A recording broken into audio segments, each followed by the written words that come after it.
Canada should honestly become our 51st state. Our old relationship with the United States is over. Welcome to Gloves Off, a podcast about the threat to Canada's sovereignty and what we can do about it. I'm Stephen Marche.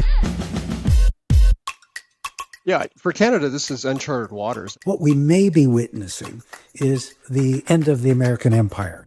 Canada has never been more vulnerable to America and everyone else. And that vulnerability is forcing us to ask questions we've never had to ask. Hard questions, ugly questions. The idea that you'd be even posing a question to me in this way, it would have been laughable 6 months ago. Questions we need answers to right now. The moment demands what we've never had, a realpolitik, a practical rather than a virtuous approach to national affairs.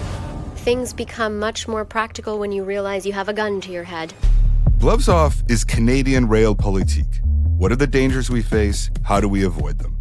We break down the critical issues with outspoken experts and thinkers, as well as everyday Canadians. How much is this going to hurt? I mean, for us, it could be the end of the line. We will examine how prepared we are economically, militarily. I hate to give out failing grades, so I guess I'll go to a D-.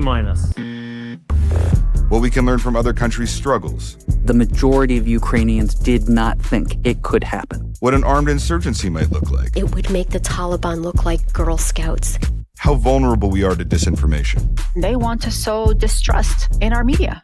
What opportunities might emerge for Canada out of this ordeal? Let's have a summit that excludes America. And what the future might look like. The future, if I were going to write a book about what's happening next, what would I put into it? Woo.